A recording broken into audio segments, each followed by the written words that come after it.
Okay, we are just about to get started. Thank you for your patience. The Lieutenant Governor is in the building. We're excited.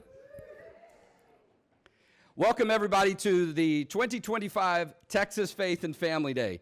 My name is Jonathan Sines. I'm the president and attorney for Texas Values. We're the largest faith, family, and freedom organization in the state. We have someone at the Capitol all 140 days of the Texas legislative session. Our office is right across the street from the Capitol, just a block up at 1005 Congress. We want to say thank you to our wonderful friends at Texas Public Policy Foundation for allowing us to use their facilities and their people being such a wonderful and valuable part of this event. As a matter of fact, I want to invite up Andrew Brown just to say a few words as we get started. He's the Vice President of Policy for Texas Public Policy Foundation. Andrew?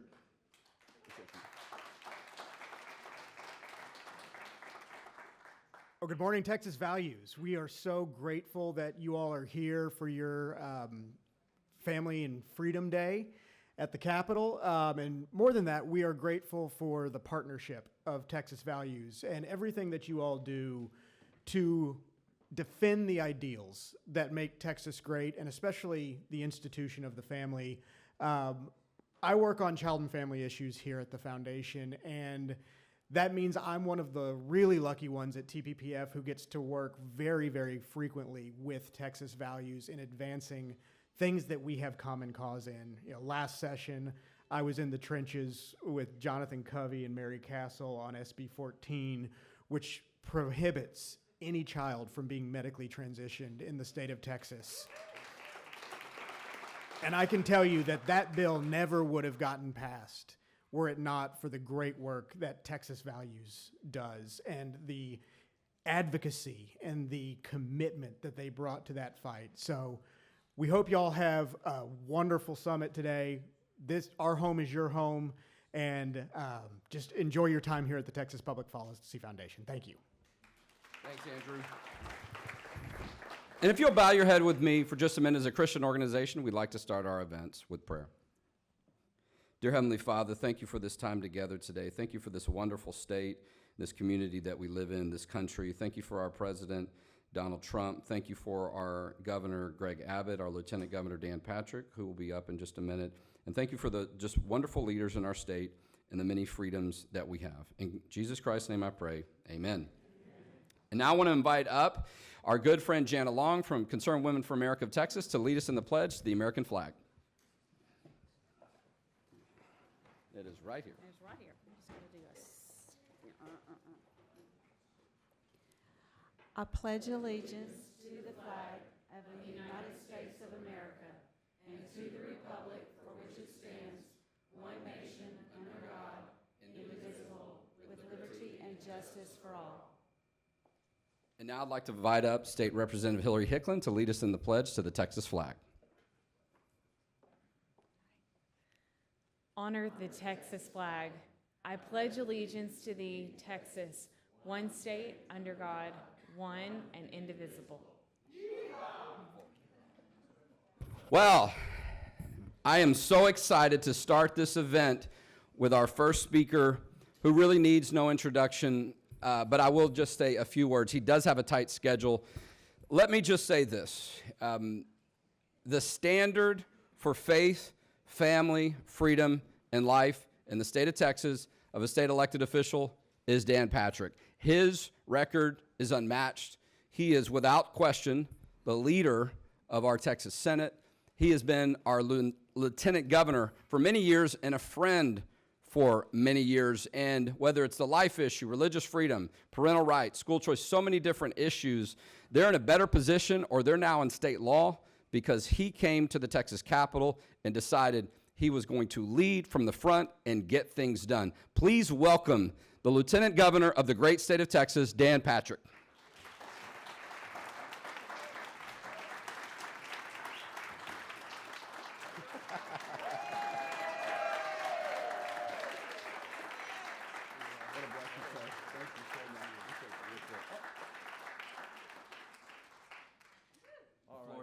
Thank you, Jonathan.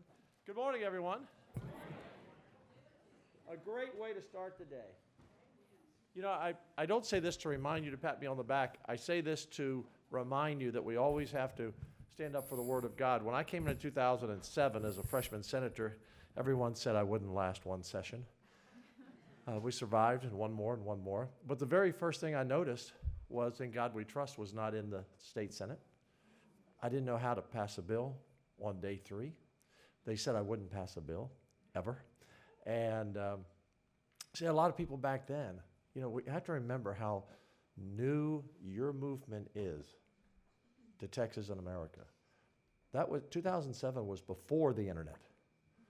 Imagine, before social media, before that connectivity, before grassroots really organized. I mean, there were groups, but nothing cohesive because we didn't really have that connection. And so I came in 2007, and pretty much based on the grassroots of my radio listeners from Houston at that time, and from my television days, and had the folks support me. And they were the same people that kind of became part of the grassroots movement that really blossomed in 2009 with the Tea Party movement. But I looked up and I said, we don't have In God We Trust. This building's been here since the 1880s. Where is it? It was in the House. And I thought, why isn't it in the Senate? So I asked the chair of administration. I didn't even know who to ask. I went up to our parliamentarian. I said, how do I get In God We Trust up there? And they said, well, you have to talk to him, Senator Brimer. And I went to talk to him, and he said, well, you have to talk to a few members. And I went and talked to them. And the next thing I knew, we had unanimous support to put In God We Trust in the Senate chamber, and it's still up there today, of course. And they all said, I know, quietly, how did he figure that out? Why didn't one of us do that? Some of them had been there for 20 years at that time. And then later that session, Debbie Riddle, who was in the House at that time, came to me and she said, I think we should put Under God in our state pledge. And I said, I'm with you, Debbie. And so once again, I walked over and said, I want to put Under God in our pledge. So when you did when Hillary did the Texas pledge, Under God was never in there. The pledge was written, I think, 1934, but it actually was put in there in 2007. So we always kind of have to remind people that God is with us all the time. God is good all the time. And really the first decision you make in life, the most important, is who are you following, him or yourself? Now, it took me a while to figure that out, I will confess.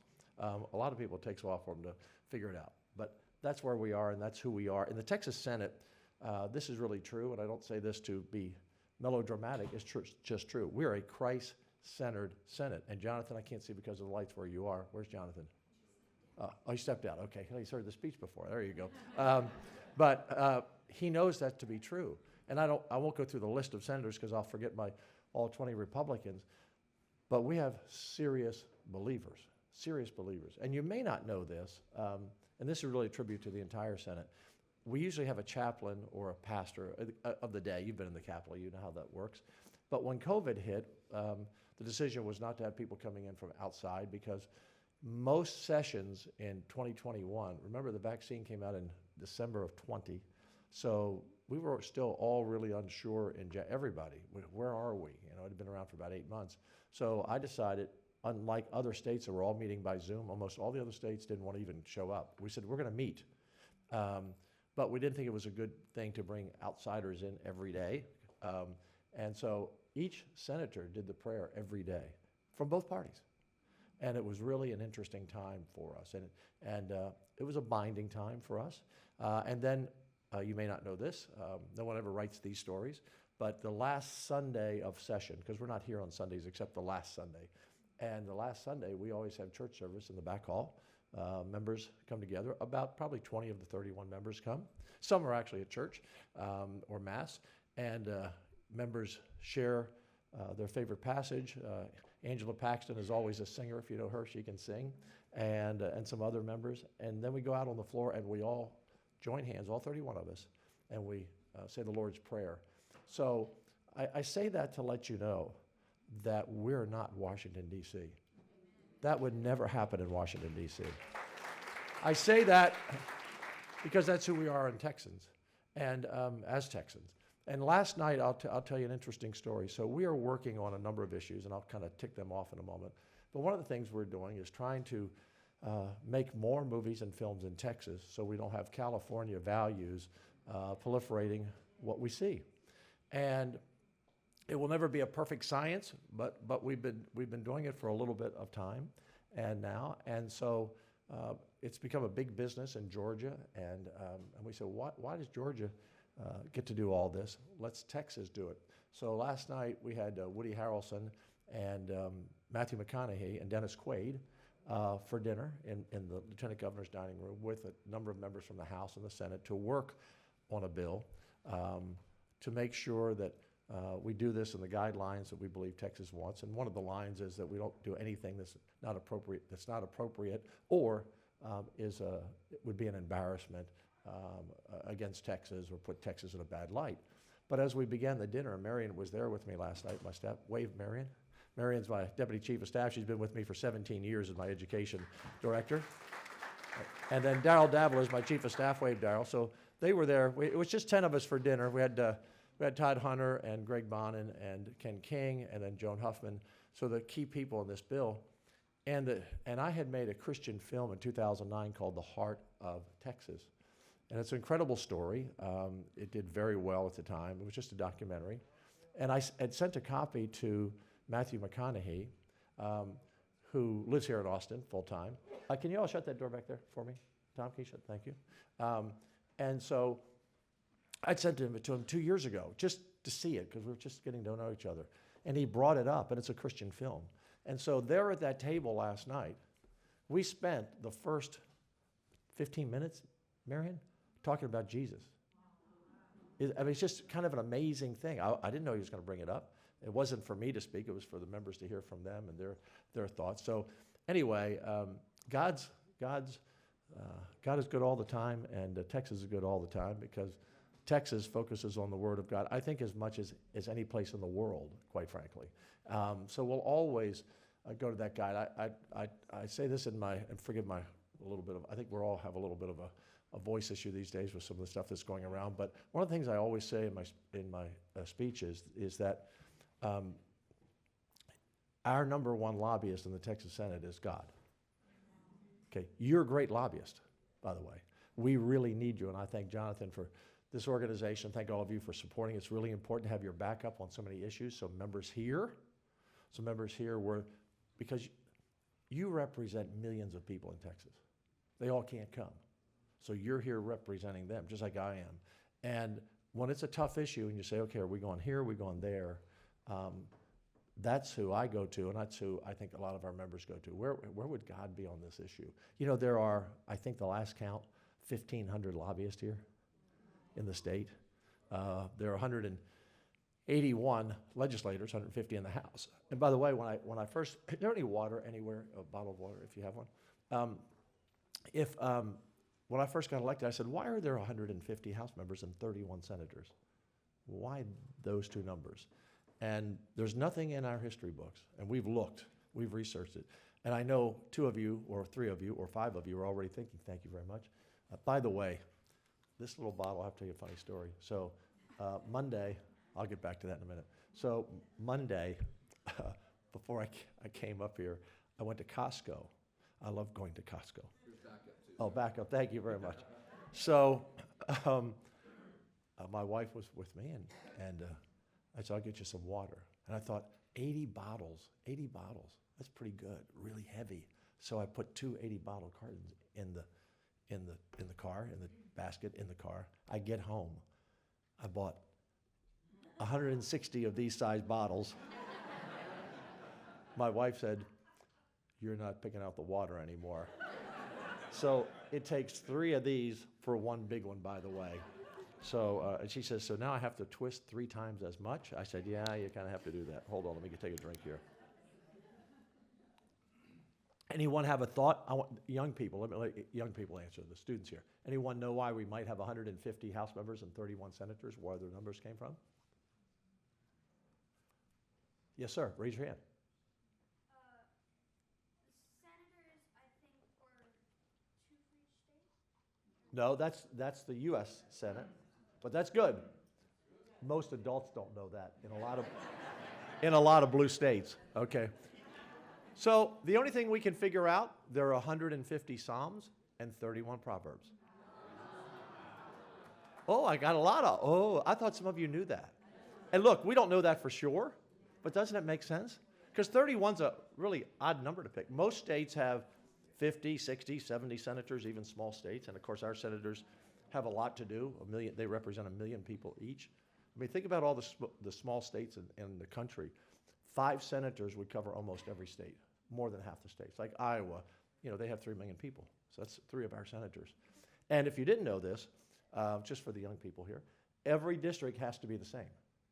So one senator can't have 1.5 million and another senator have 400,000. Everyone has to be as close to 1 million as you can. So when you're in West Texas, like Kevin Sparks and Charles Perry, of our 254 counties, they cover 84 counties between them.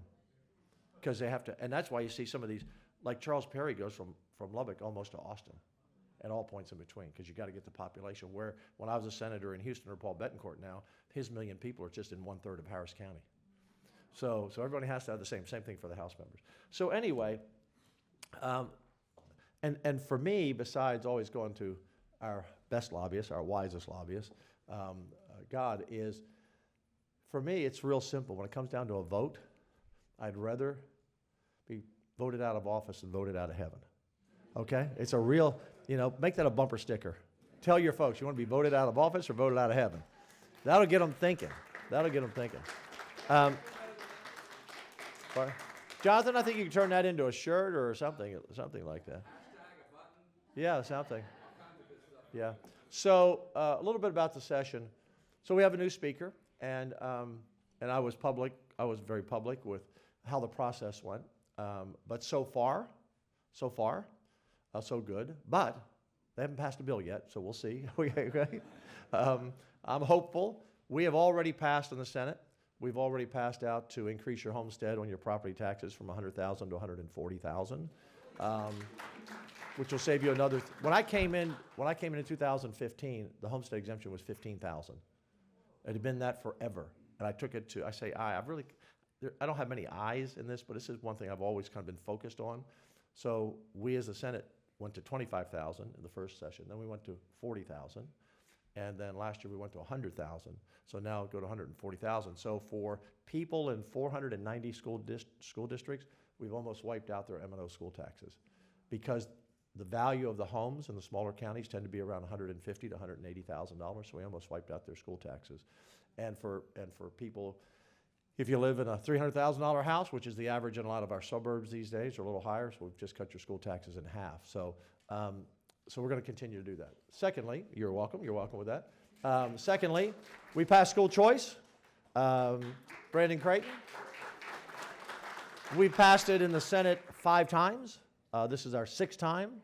And the new speaker, Dustin Burrows, says he's going to pass it. It was really funny. I went to the White House a month ago for a school choice meeting. And it was Sarah Huckabee from Arkansas, and the governor of Tennessee, and the governor of Louisiana, and the governor Glenn Youngkin of Virginia, and some school choice leaders. So it was about a dozen of us, and we had a wonderful lunch with the president and talked about school choice. And he said, and at some point, when you're sitting at a group like that, you kind of have to say, Mr. President, because everybody's talking. So at some point, you jump in the pool. And I said, Mr. President, because of you and your support last session, of the people that we defeated, who blocked the bill last session in the House, the Republicans, there were I think 21, I forget the exact number, but we took out, I think, 15 of them, and the others retired, most of them. And I said, if it weren't for you, we would not be in a position to launch the biggest school choice program in America, $1 billion and 100,000 students in the first year, which would be next school year. And I said, but we still have to keep working on it. He said, will you let me know if there's anyone, because he's made it an issue of his administration, you let me know if there's anyone that's going to be a no vote.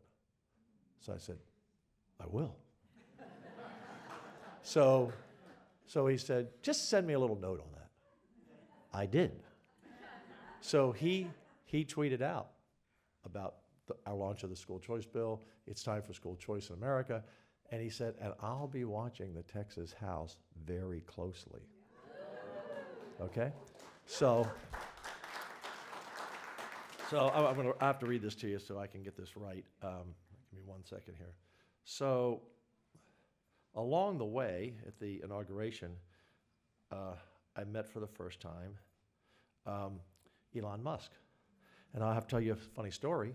I walked in to meet with him, and we sat down for about a 20-minute meeting, and he said, would you like a Doge hat? And I said, sure. So he took the one off his head and gave me his. Now, I have a big head. Okay? I'm 7 3/4. His hat fit me perfectly. So his head is 7 3/4. But that's where the similarities end. Because there's nothing in here like he's got in there.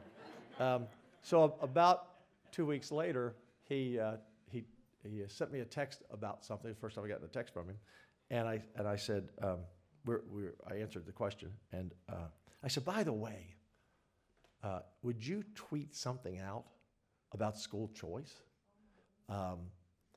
And would you put Dustin Burrows' name in it?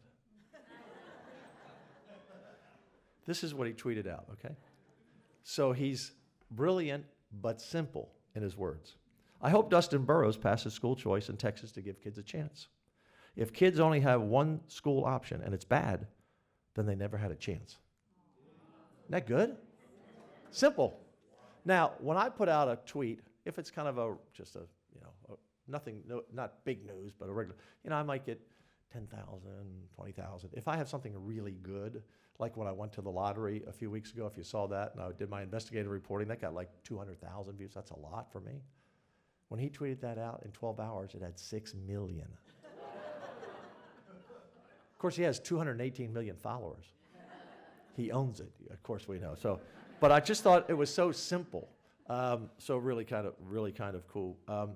So school choice we passed, property tax cut. Last week, Joan Huffman, our chair of finance and a former criminal court justice and criminal court judge and prosecutor in Harris County, she carries our law enforcement bill, our sex trafficking bills, which is horrendous in Texas and elsewhere in the country.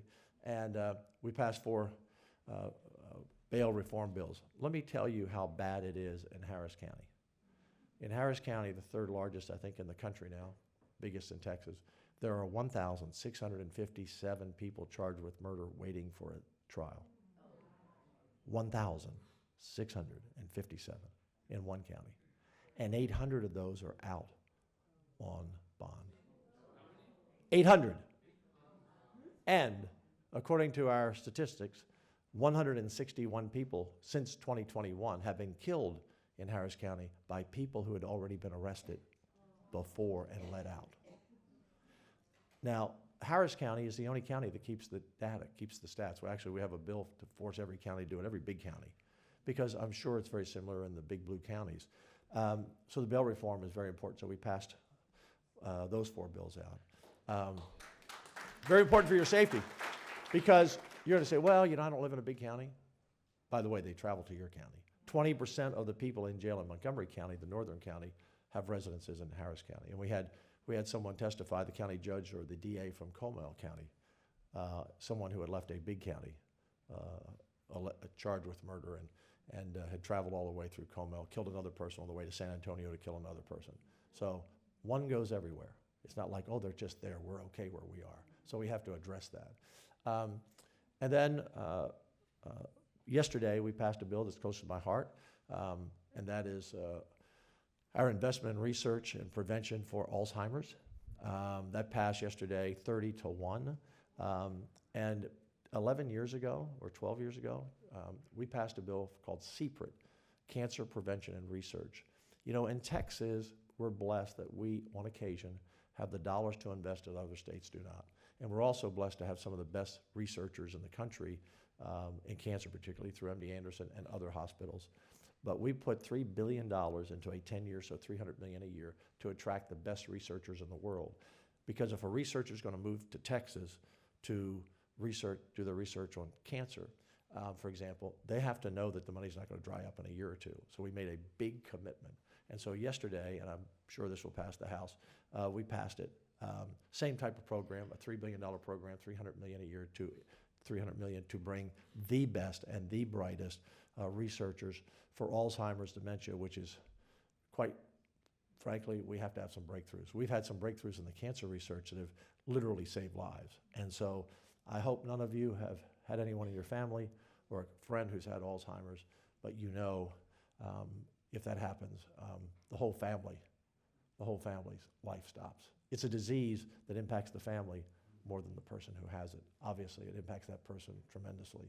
So that was a big lift for us. Another major bill that I want to pass this session is we've got to get rid of these 8,000 locations who are selling THC drugs to children and to adults all over our state. Most people don't know how bad it is, but when the hemp bill passed a few years ago, it was to basically the CBD stores and to limit that to a very, very small level. And we had compassionate use for people who have PTSD or children who have epileptic episodes. But some chemist came up with a way to go around the bill. And basically, you can go to any of these smoke shops anywhere in Texas, and you can walk in there and buy something that is 5 to 10 times more potent than marijuana you would buy from a drug dealer. And there's no age limit to stop it. And to tell you how this has proliferated, 3 years ago, none of these stores existed. Today, we have 8,000. In fact, Austin has the most. In fact, if you walk around Austin, you'll see some weed vending machines. So Delta 8 and Delta 9, that's what it's called. So Jonathan, we need the support of this because a lot of members don't know how severe it is. And then I alluded to my video a little earlier on the lottery. Just to tell you very quickly, if you don't know this, in April of 2023, the jackpot had risen to $95 million. Okay? One person from somewhere in Europe, we think Malta, bought 26 million $1 tickets. They bought all of the combinations, almost all the combinations, to win the lottery. And they did. So think of how you get a jackpot to to 95 million. The state doesn't write that check. Everybody buying lottery tickets. I think it took a year to build that big. So it is the biggest theft in the history, maybe of the United States, that someone came in and stole $95 million in a rigged game.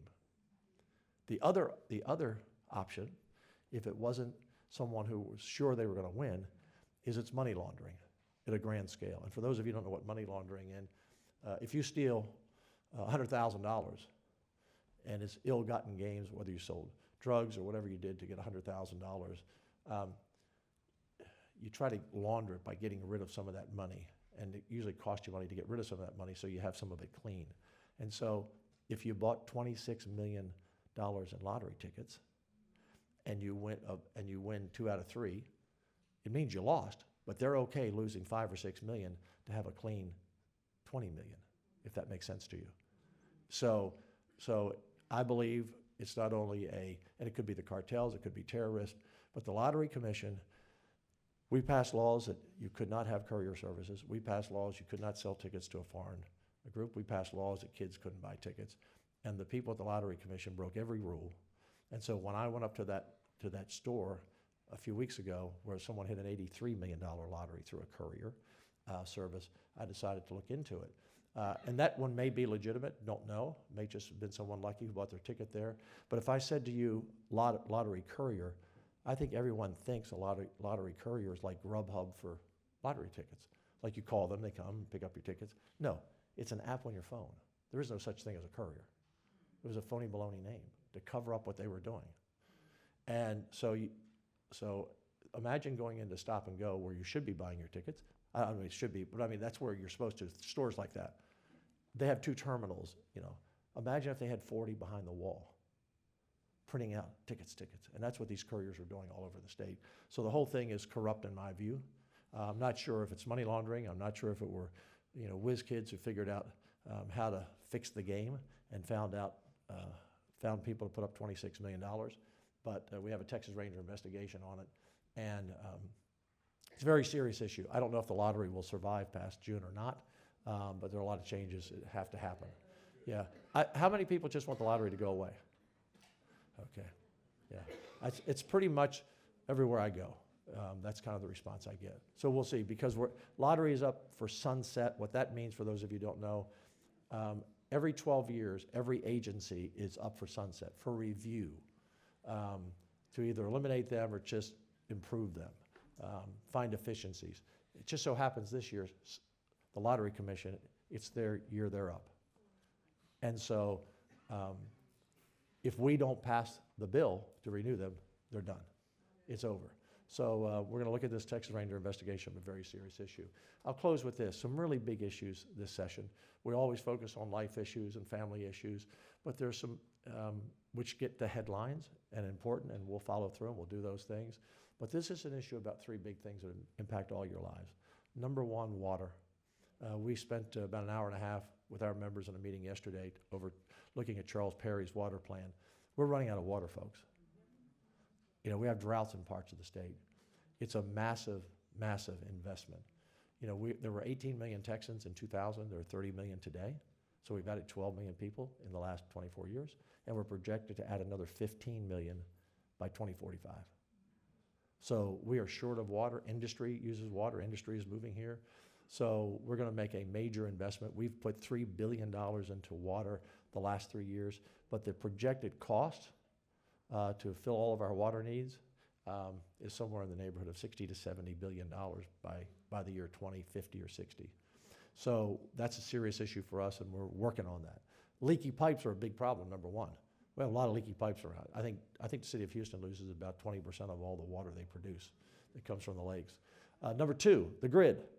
We have got to be sure, and we've taken a lot of steps since Winter Storm Uri, but we can't give up on that, because just as we need more water, we need more power.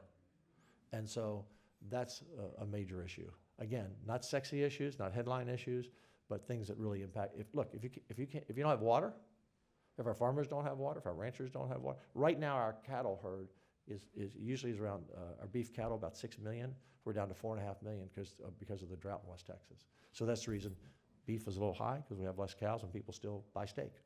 And then the other is affordable housing. We need to, whether it's the insurance you pay, the property tax that we're focused on, or just having an area where you can have affordable house. We have counties like this one or Dallas or others where school teachers and policemen can't live in the county they work in because the housing is so expensive. So those are three big issues.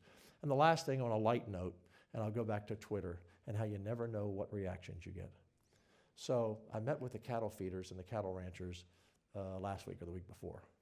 You know, all the groups come in our office and what they need and what they want, and, you know, stop this bill, pass this bill, help us here, help us there. That's kind of what we do. And a lot of wants and a lot of needs. We try to separate the wants from the needs. So when it was over, I said, by the way, you all raise cattle. What's your favorite cut of beef? And so somebody said T-bone, someone said, you know, filet, and two guys back to back said New York strip. And I said, why do we call it New York strip? Shouldn't it be Texas strip? So they said, great idea. So I said, okay, we're going to call it Texas strip. And so we're going to pass a concurrent resolution with the House. And the reason it's called New York strip, by the way, is a restaurant in the 19th century in New York called Delmonico's decided to call that cut of beef New York strip. Well, I don't care about New York. That's a Texas strip. So remember what I said about Twitter, that, you know, I usually get, you know, a normal bill, 20,000 people, you know, 30,000, a big thing, you know, we get a lot. So I thought, okay, if I tweet this out, some people are going to say, I know what they're going to say, Dan, we sent you there to do serious business, and you're worried about calling a New York strip a Texas strip. So I made sure when I put the tweet out that they understood it's good for our economy. We want to brand Texas beef. We want everything we make or grow in Texas to be known as from Texas. It's good for Texas. So I tweeted that out, and the last time I looked, we had over 200,000 people that gave thumbs up to calling it Texas beef. So thank you for coming today. I've got to get back to work at the Capitol. Jonathan, again, you had stepped out of the room because you've heard my speech before for a minute, but I said, if it weren't for this group, a lot of the things on pro-life issues and stopping bad bills would never, and pro-family issues would never have passed, so thank you. But I don't know what you're going to be doing this summer, but when session's over, whenever that is, I'm going to get on a cruise ship. I'm going to sail across the Gulf of America and have myself a Texas trip. God bless you all. Bye-bye. Thank you all. Thank you.